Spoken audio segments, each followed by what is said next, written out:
ሰላም ተመልካቾች ዛሬ ቀለል ያለ ነገር ይዤ መጥቻለሁ። እሱም ይዤ የመጣሁት በብዛት ቁርስ ላይ እንቁላል ይዘወትራል። ነገር ግን እንቁላል ለየት ባለ መንገድ ዛሬ ለመስራት አስቤያለሁ። ስለዚህ ይህን ቪዲዮ እስከመጨረሻው ድረስ ተከታተሉት፣ እንደምትወዱት ደግሞ እርግጠኛ ነኝ። ቼሪ ቶሜቶ፣ እነዚህ አነስተኛ መጠን ያላቸው ቲማቲሞች ደስ የሚል ጣፋጭ ጣዕምና ለአይን የሚስብ መልክ ያላቸው የቲማቲም አይነቶች ናቸው። መልካቸውን ስናይ በዛ ያሉ ናቸው። በአብዛኛው የምናውቀው ቀይ፣ ቢጫ፣ ብርቱካናማ፣ ጥቁር፣ ሐምራዊና አረንጓዴ ናቸው። ጣዕም ላይ ስናይ ከመደበኛው ቲማቲም በተለየ መልኩ ከፍ ያለ የስኳር መጠን ስላለው ጣፋጭና ረጋ ያለ አሲዳማነት አለው።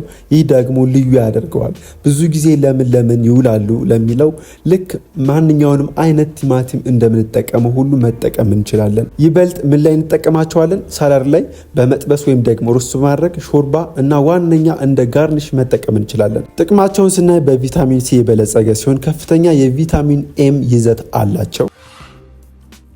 የከተፍነውን ቲማቲም፣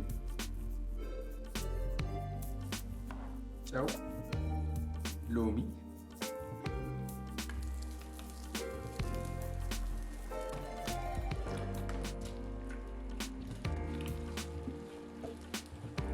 ስፕሪንግ ኦኒየን መጨመርም አለመጨመርም ይቻላል፣ ኦፕሽናል ነው።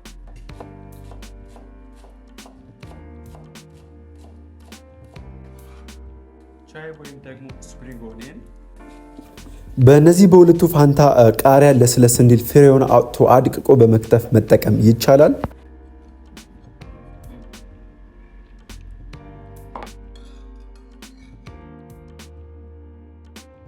ዘይት በትንሹ ሳይበዛ፣ ቲማቲም፣ የእንስላል ቅጠል ወይም ዲል። ይህ አስገራሚ የተክል አይነት ሲሆን በሀገራችን በደንብ የሚበቅል የቅጠል ወይም ፍሬ ያለው ብርቅዬ የሆነ የሀገራችን የቅመም አይነት ነው።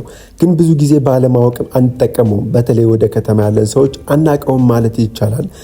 ለምን ይውላል? ማንኛውንም የአሳ አይነት ቅመም ለመጥበስ ወይም ደግሞ ለመስራት፣ ለሾርባና ለሶሶች ወጥ ላይም ግሩም ነው። ግን ሁሉም ወጥ ላይ አይደረግም። በተለይ ለአልጫ ወጦች፣ ሰላጣዎችን ለማዘጋጀት፣ በተለይ ደግሞ ዲፕ ሶስ የሚባሉትን ለመስራት ማለትም ምስሉ ላይ እንደምታዩት ማለት ነው የወገርቱን የምሰራበት ሶስ ለመስራት ያገለግላል። እርጎ ጨምራለን እቃችን ላይ።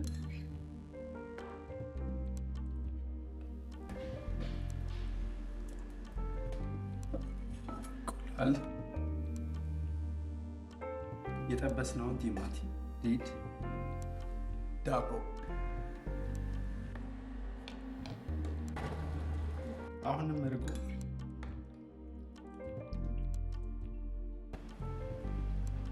የተቀቀለ እንቁላል፣